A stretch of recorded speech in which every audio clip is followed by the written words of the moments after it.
want me to do this. It's all good though. Still gonna get it out. Actually feeling good tonight. Straight to the point, y'all.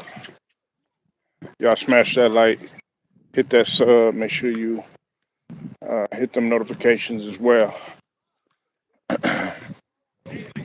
Man, it's feeling so good. Everybody playing basketball at night. Brown Sugar in the building, holding it down. Please get it out, man. Please get it out, okay? Hey, look, y'all. I'm sorry, all right? I apologize. I promise you, this time I'm going to stay on, okay? Don't be upset. Now, Miami, they was able to come with the victory, smashing Texas A&M.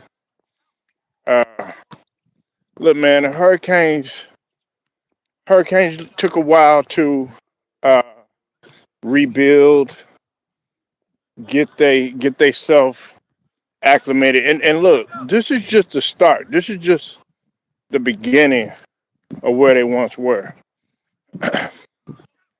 and nobody is giving credit to the one person that I think reignited that Hurricanes uh, locker room, the facility, the coaching staff, down to the players. I don't think nobody's giving credit to playmaker Michael Irvin. You say what you want about Michael Irvin, my favorite receiver of all time. I know, I know the Cowboys fans. You know they're gonna trip out. Yes, Michael Irvin is my favorite receiver of all time. You know what I'm saying? Even though I'm not a Cowboys fan, I like what Michael Irvin brought to the table. He showed up no matter what, even with all of his downfall, his transgressions, his trials and tribulations that he went through, and please believe it, he went through a lot of them.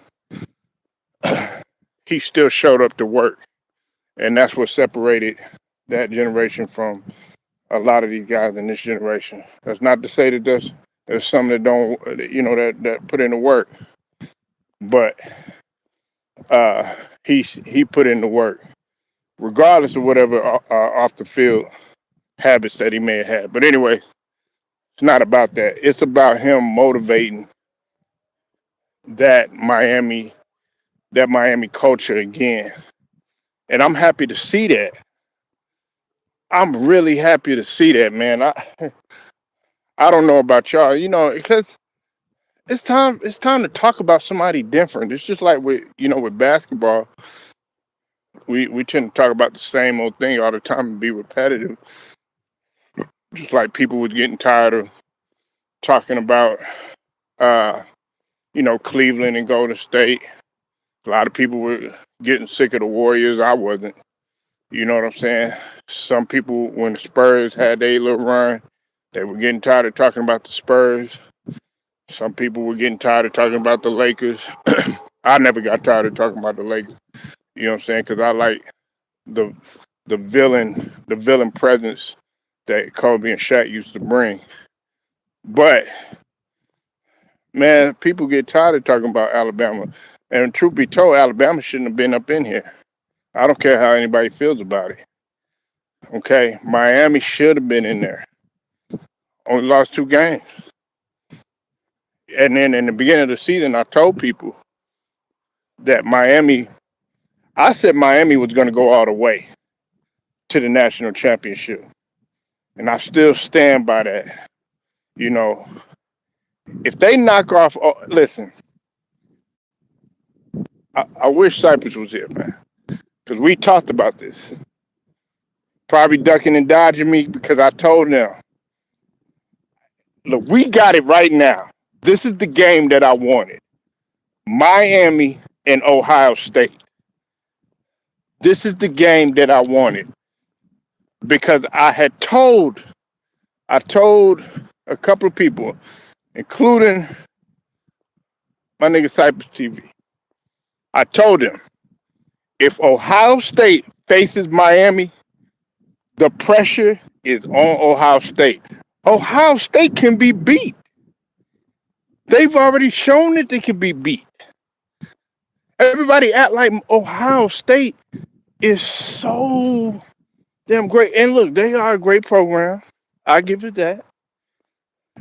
But when it comes to big games, national stage, let's just call it what it is. Ohio State in the past has been known to fold, to succumb to pressure. That's a fact.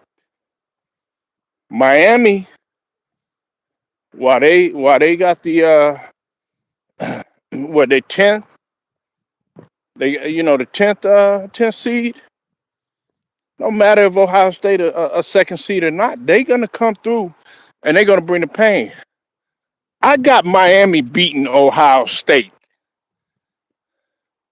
I got them beating Ohio State.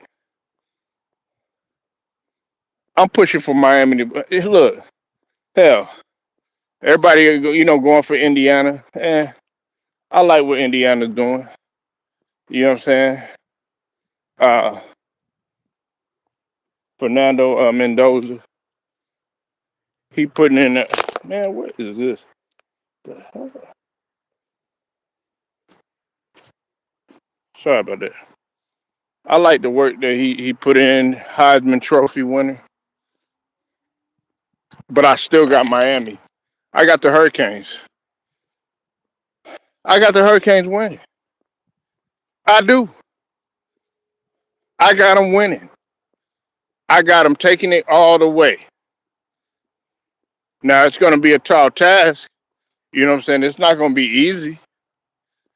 But this is what people want to see. We're talking about parity. Everybody thought that Texas A&M, look, shout out to Texas A&M. They played their hearts out and everything. But I've said for a long time that Texas A&M really, just in my opinion, in my humble opinion, that they never really had no business in the SEC. I don't think that they had any business in the SEC. That's just my opinion.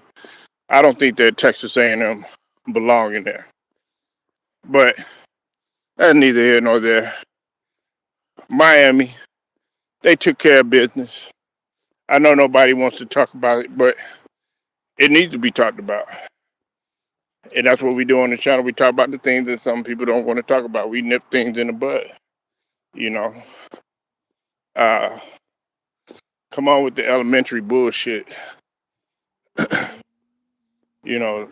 on with the ABC 1 through 1, 2, 3 type shit. Come on, man. Let's talk about some shit that really mattered. This right here. Nobody's really talking about the potential. It's a potential thing that Miami could come and do the unthinkable in this playoffs. And I would like to see them win. Maybe I'm being a little bit too biased. I would love to see them win because they've been through so much of the program. Like let's just be real. They fell off the face of the map. Man, when you think of the you talk about who I just mentioned. You talk about Mike Irvin. You know what I'm saying? You talk about Ray Lewis. You know what I'm saying? Regardless of how you feel about him. You know what I'm saying? Talk about Santana Moss. You know what I'm saying? You talk about McGahee. You talk about Ed Reed. You know what I'm saying? You talk about them guys. Hell, you even talk about The Rock. You know what I'm saying? Everybody wanted to go to there. Everybody. You know what I'm saying? They was running things. Man. And now they back. And I give all the credit. I can't forget about, of course you can't forget about Warren Sapp. Can't forget about Warren Sapp, regardless of how you feel about him. You know what I'm saying? You know, he played for my Tampa Bay Bucks, but sometimes, man, he be cooning and buffooning, man. You know what I'm saying? But at the same time, man, look, Miami, Miami Hurricane football is back. It's back. You know what I'm saying? So salute to Miami. And like I said, I got them winning the championship. I got them going all the way. All the way. All the way. Um, Here's another thing, man, that I'm gonna go ahead, I'm gonna talk about. Uh I gotta talk about Maxey. I gotta talk about Maxey, man, for a minute. Now, it was a great win against New York. I don't know why we celebrating like we won the championship and shit. Look, if we start beating teams like that, four in a row, 5 in a row, then I'll start taking it serious. But one game, and I know some people are gonna be like, "Oh man, you got to take baby steps and all this other stuff." Look, that's the mentality that Maxey got. It's like, look, we took care of business. Let's get to the next game, okay? Kobe wasn't celebrating, you know, off a regular season win. He got to the next game. You know what I'm saying? Kareem, he was all about business. When Magic was jumping up in his, jumping in, hugging and stuff like that, celebrating off of a win, he's like, look, it's just one damn game. Let's get to the next one. And that's how I feel about this. Another thing is, Maxey, Embiid just gets in the way. I'm sorry to say. No, I'm not sorry to say it. No, I'm going to go ahead and just say it. Look, he gets in Maxey's way. Maxey needs room to operate. Hell, Edgecombe needs room to operate. The whole young core, they need room to operate. Maxey plays better without Embiid. I've been saying that, I don't know for how long. He plays better without Embiid. Way better because I don't know. It's like the ball. First off, even though that Maxey, he has a relatively high usage rate, he still moves the ball. You know what I'm saying? That ball still moves. And the thing about it is, Maxey is gonna hit that. He gonna hit that open player. You know what I'm saying? Downhill. He's not gonna just. I mean, he'll take it coast to coast. You know what I'm saying? But he's unselfish too. But there are some times when Maxey, I've seen him be relatively selfish. You know what I'm saying? I mean, all the greats have done it. They've been a little selfish from time to time. You know what I'm saying? Hell, Embiid be doing that shit. But like I said, Maxey plays better without Embiid, man.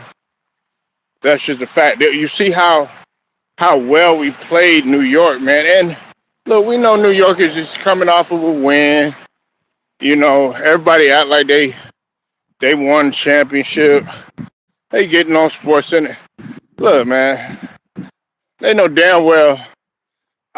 Look, Matt Dog Russo, there's some things that I agree with him, don't agree with him, but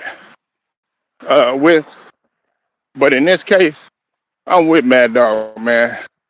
You celebrating a championship, a in-season championship, and acting like that's the actual Larry O'Brien, knowing damn well you disrespecting the great Willis Reed.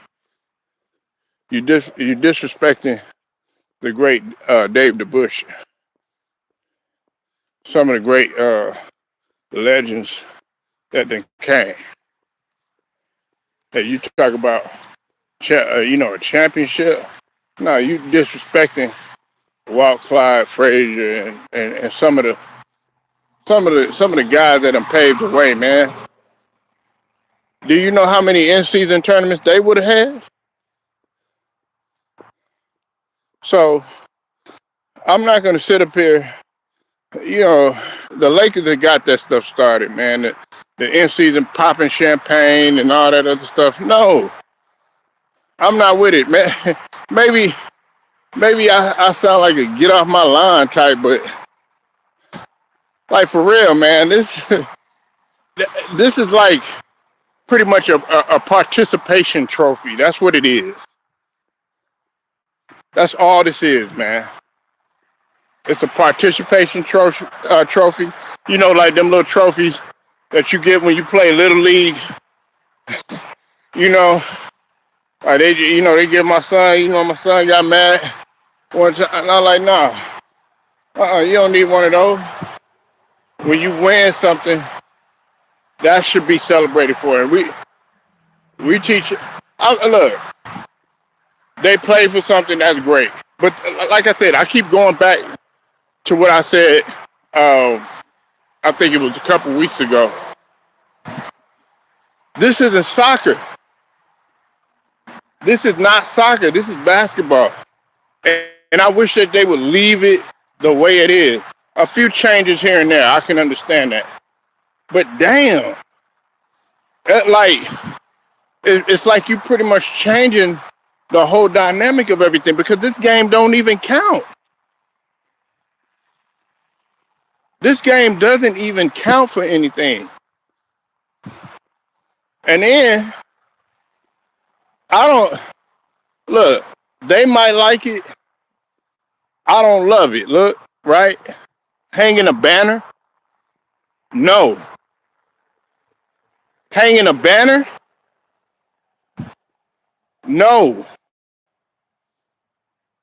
And I agree with what I think it was Matt Russo, what he was saying. He was saying something about raising a banner next to the 17 championships that the Lakers have and stuff like that. Man, come on. Raising an in-season. Dog, you don't go through the grind with an in-season championship. You didn't beat playoff teams. You go through grueling seven or anywhere from 5 to 7 game series or 3, wherever y'all might have stopped the series at. You didn't go through no grueling series. You didn't go through no grueling Western Conference final matchup. You know what I'm saying? You didn't go through the grind, sweat, and tears and everything to get to hoist the trophy. You didn't go through that. Like that, it's teaching this brand of basketball that we have right now. It's teaching them to be content with getting the easy way. You know what I'm saying? Getting an easy award. And I don't like that. So, but it's not about it. Look, it ain't about the participation trophy. What I'm saying is that Maxey, he plays better without Embiid. The ball moves better, and it gives a lot of them young boys room to do what they do without Embiid clogging up everything. I know Embiid been balling, but that's against mediocre teams. You're supposed to put up 39 against I think who was it? I forgot who he put 39 up against. He put 39 up against somebody. I forget it, but I think it was Washington. He put 39 up against somebody, man. I forgot who it was. But I mean, you're supposed to put 39 up against that team that really had no fighting chance, you know? And everybody talking about he back.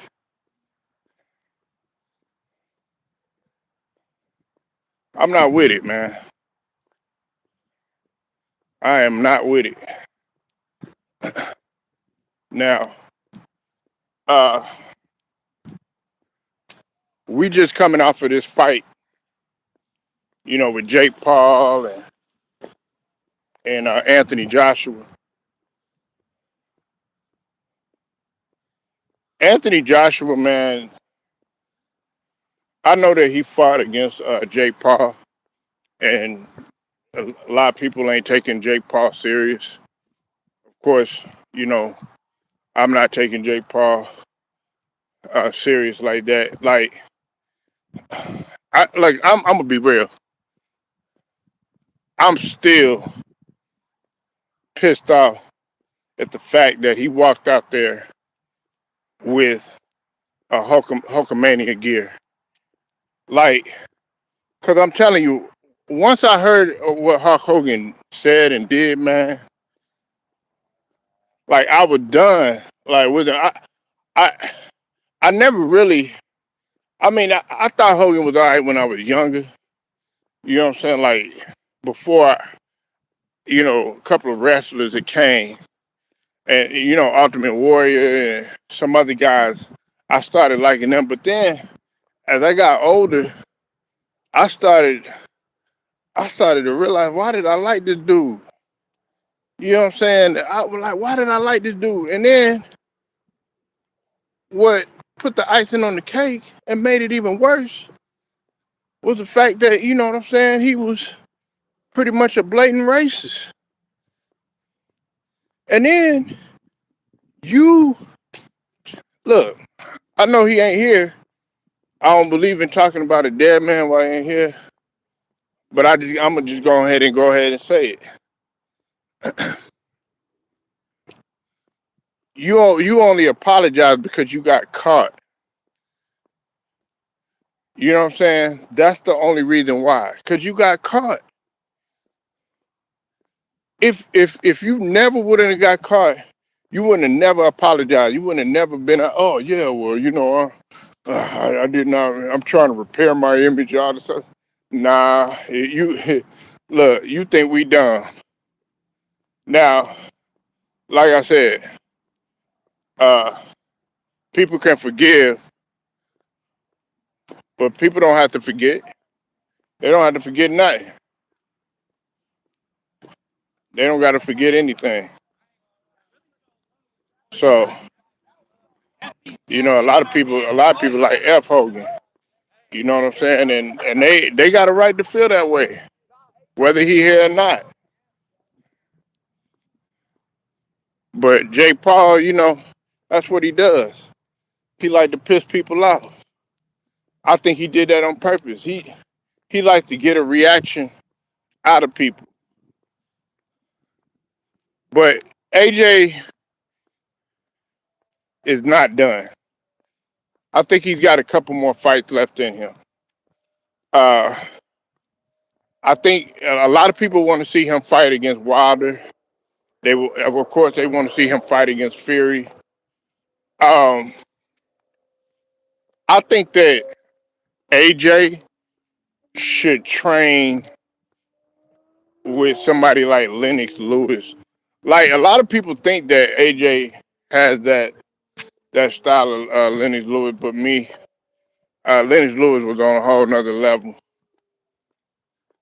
He was on a whole nother level, man, than AJ or whatever. You know what I'm saying? I mean, he got the jab and all that other stuff, but he had one of the best jabs in the game. You know what I'm saying? You couldn't get past that jab. And on top of that, he was long.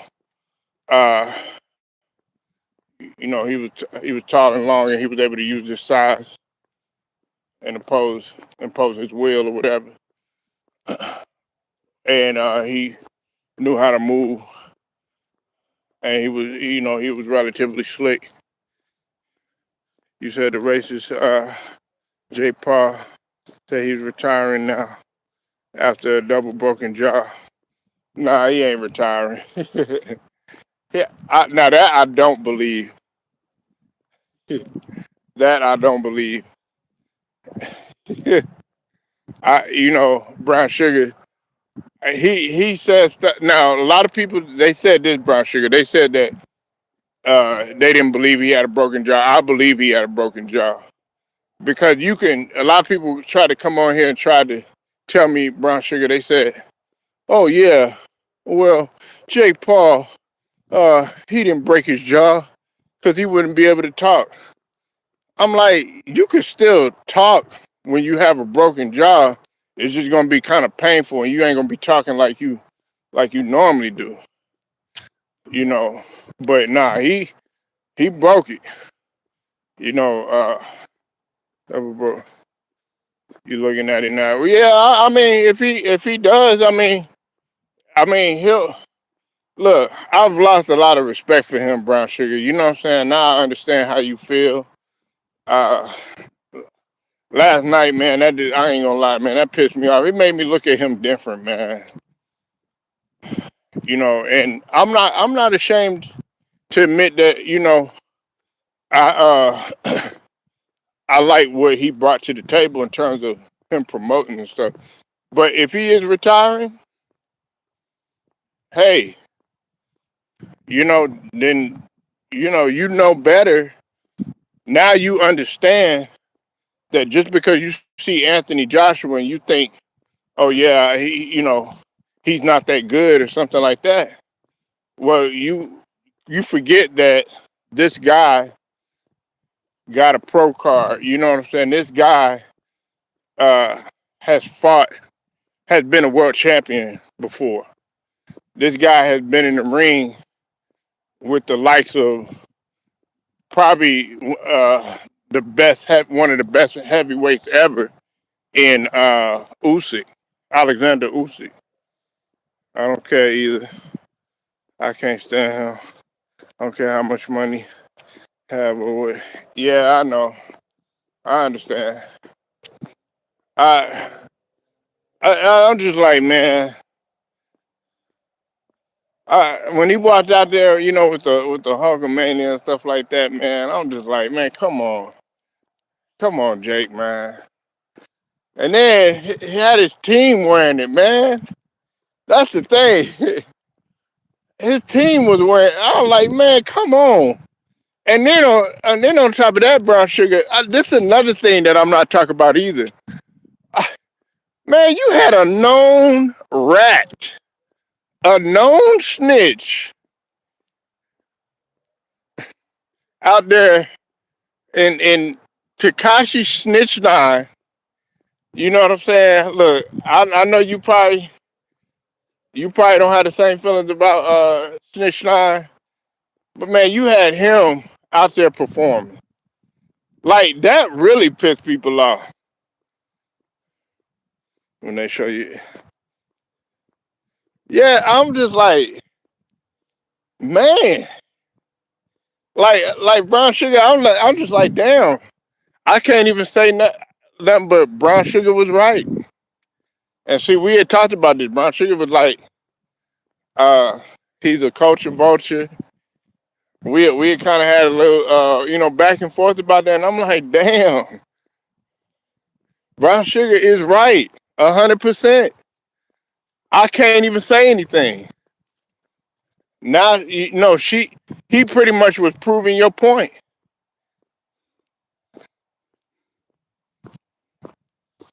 So I just like, as a promoter and stuff like that, and all that stuff that he did for the for the fighters and stuff like that. Um, kudos to them and everything, but we're not gonna forget he's a racist too.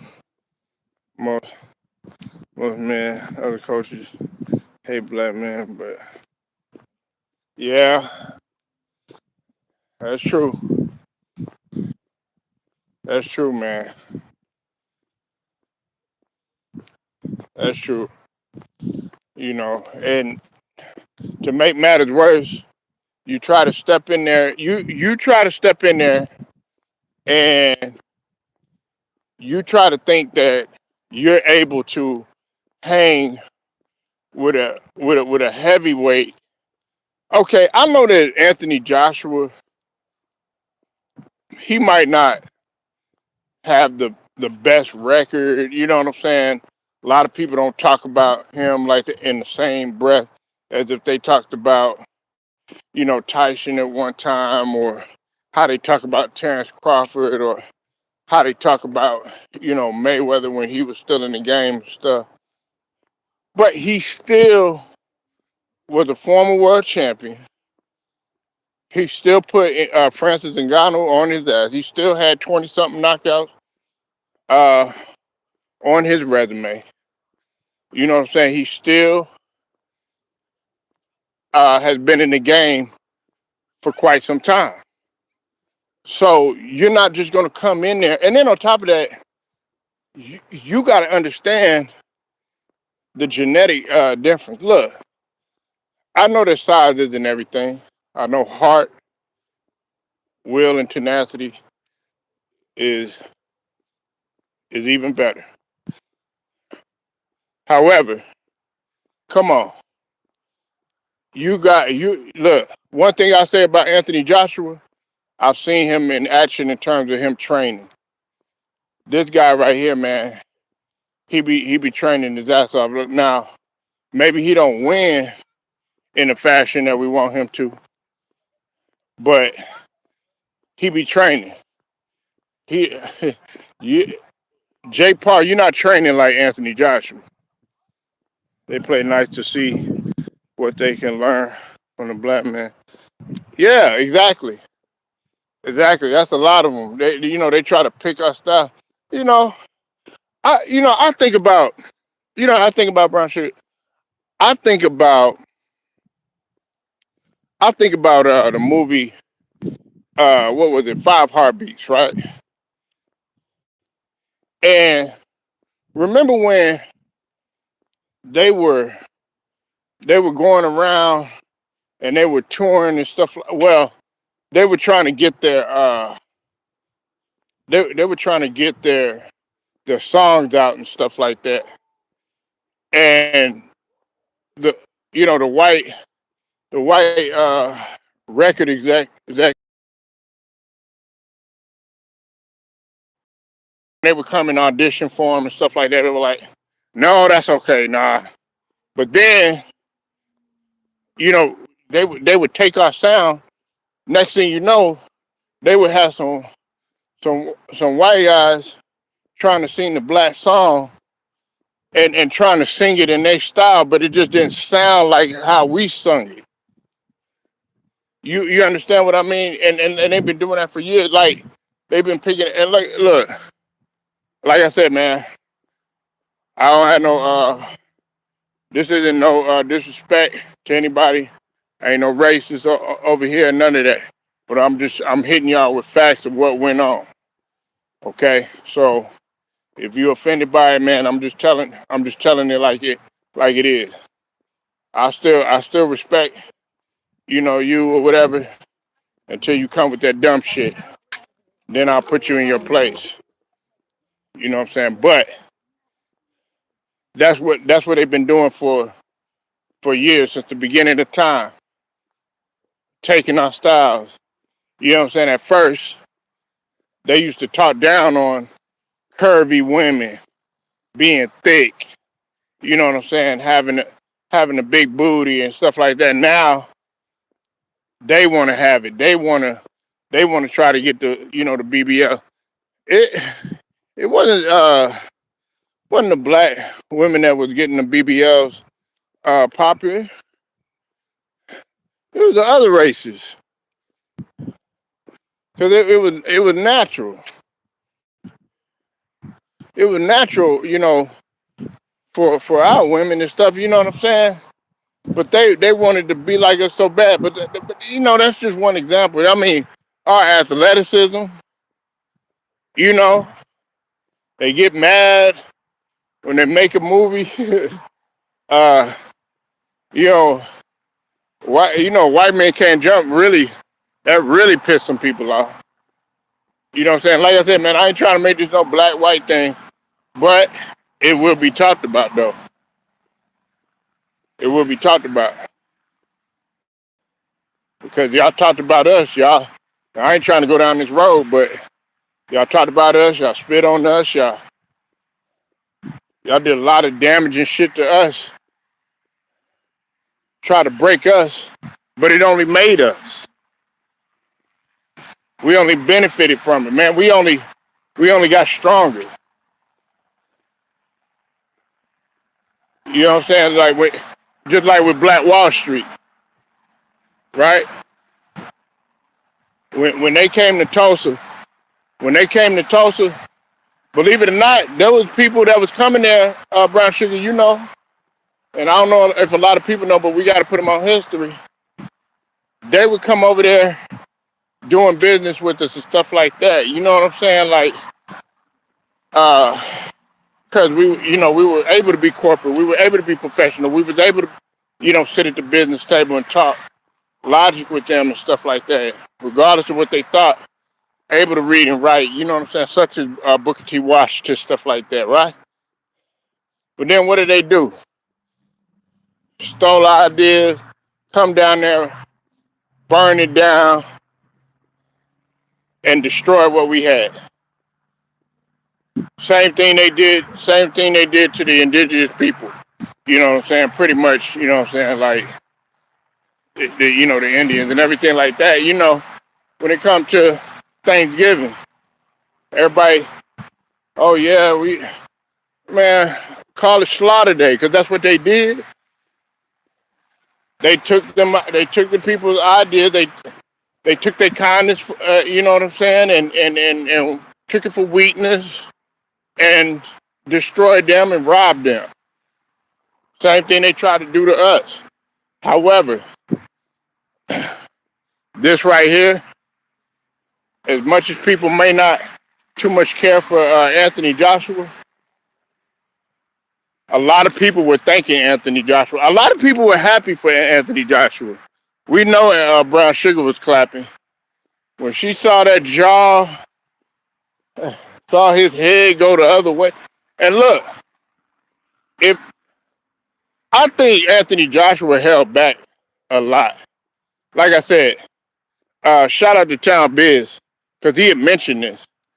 He said that Anthony Joshua could have really did more damage. And I agree with that 100%. I was thinking that in my mind. I was like, there was some spots and some landing spaces where I saw with Joshua, it was just wide open. And he could have really, hurt him more than what he hurt him. He could have really, damn near kill him if he really wanted to. But like everybody was saying, everybody was under the notion that Anthony Joshua was kind of carrying the fight, man. So. But anyway, yeah, y'all, finna go ahead and get up out of here. Making sure y'all like, share, subscribe, hit them notifications as well. Straight to the point. Shouts out to the whole entire LDBC. Salute to Brown Sugar. I'm out.